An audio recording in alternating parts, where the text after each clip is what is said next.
Folks, I thought I would take a minute to talk about a new little secret weapon that I've been using to shoot really great iPhone video. And it's this little icon called Movie Pro down here.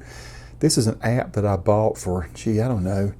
It wasn't very much, maybe $7 or $8. You can see I got my hand there in front of me.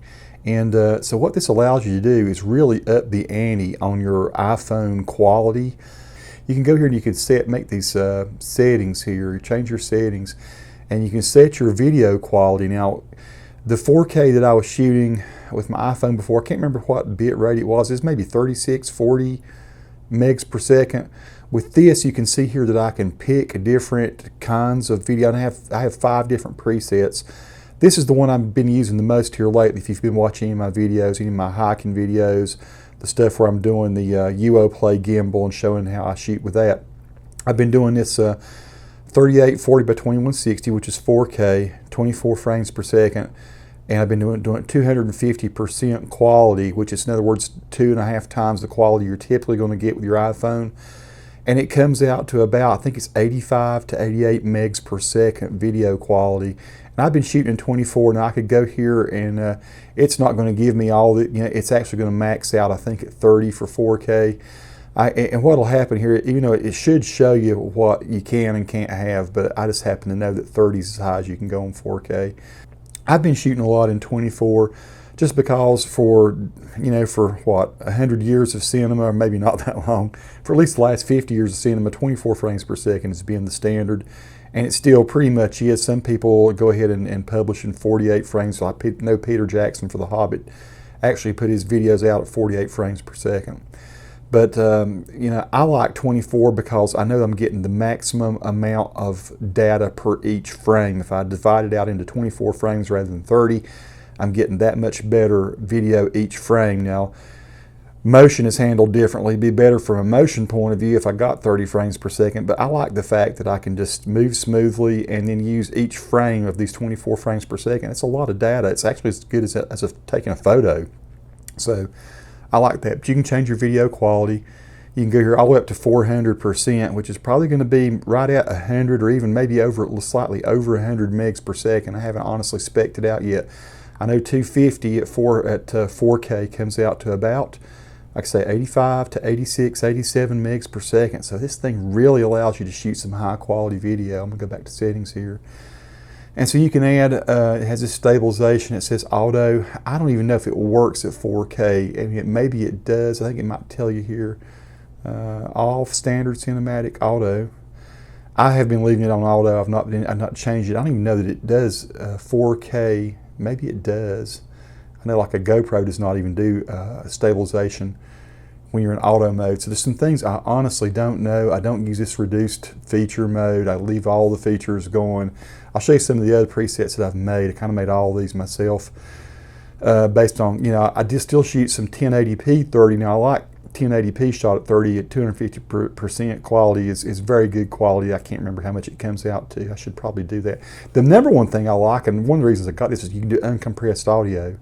The 4K that I was shooting in particular, or any of the video that I was shooting with the iPhone before I got this program, the audio was very less than satisfying. Now that I've been shooting with this in uncompressed, the audio has sounded fantastic. So I love that. This is another one of my little settings here. You can go down, you can see you got other ones. As you go down, you can change the orientation. You can use a Bluetooth mic if you want to. I've just been using the built-in mic. I haven't been using a Bluetooth. I've not been doing any. I have done some zooming, but if you zoom in 4K, it's artificial. Probably it's optical if you're in 1080p. I imagine it would be, because it can use the additional data that it would use from a higher frame size, I'm guessing. I have not tried that yet to see. So most of the stuff I just leave it be, but you see you have a lot of options there. Here's my preset number 2. And this is a 1080p at 48. And I use this for if I think I'm going to be shooting something that's kind of action related. So if I'm doing some cars driving by, or just some things I think I might want to slow down or want to have a higher frame rate. Maybe I want to just be able to slow something down. Sometimes you just do something at 70% speed and it looks really cool to slow it down a little bit, particularly like if you're shooting a bit of nature or something. So sometimes I will, at the lower frame sizes, at the lower image sizes, I'll shoot a higher frame rate. And then I can just slow it down a little bit in post and it still looks nice. Here's another one. So I went ahead and did a 4K 30 just in case I needed a 4K 30 for some reason. So I've got that. And then preset number 5 up here is a crazy one. It's a 720p, a 1280 by 720 at 192 frames per second. Now I could go up to, I think, 240. Let me double check. I can go up to at 240, but honestly, 192, it was a good trade-off for the amount of data. Again, you know, better to have a little more quality at 192 frames per second than less quality on each frame at 240. So I've been using that 192 and shooting some waterfalls and things, and the quality still comes out really nice on that.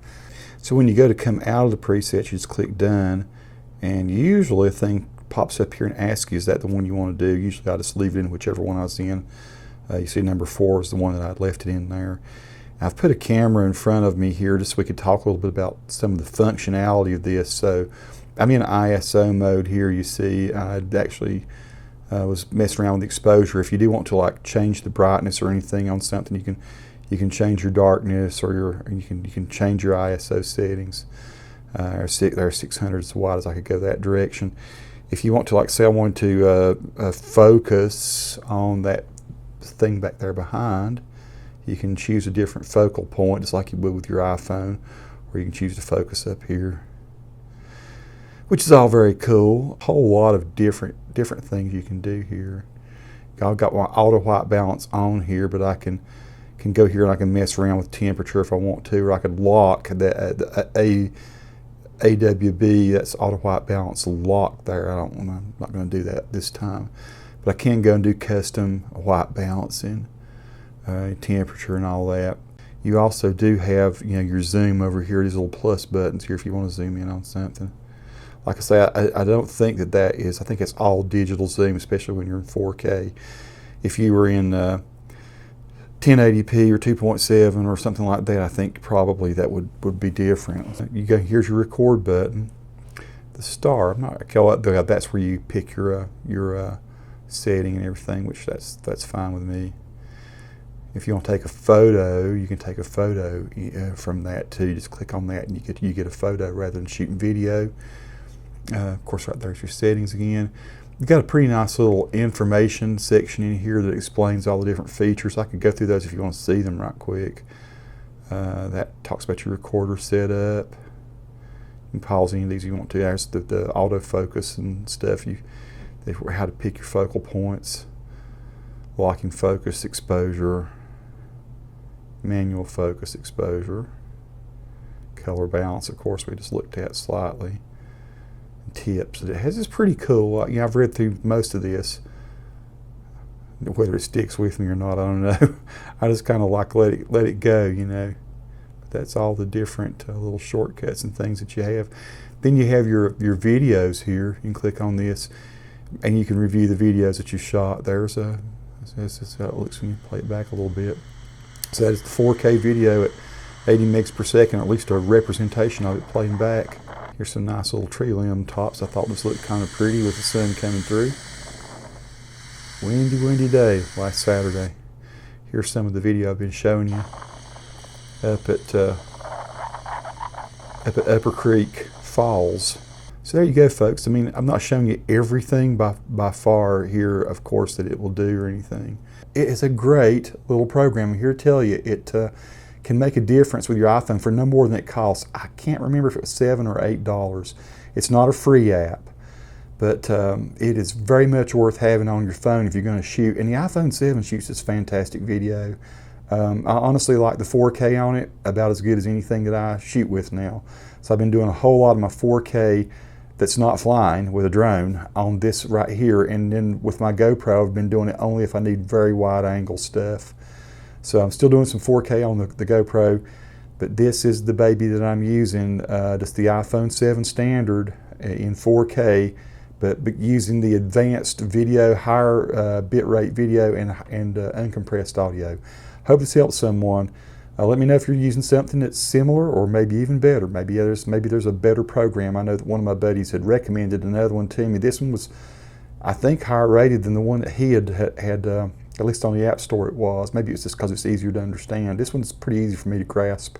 Peace to all who watch. Subscribe to the channel if you like.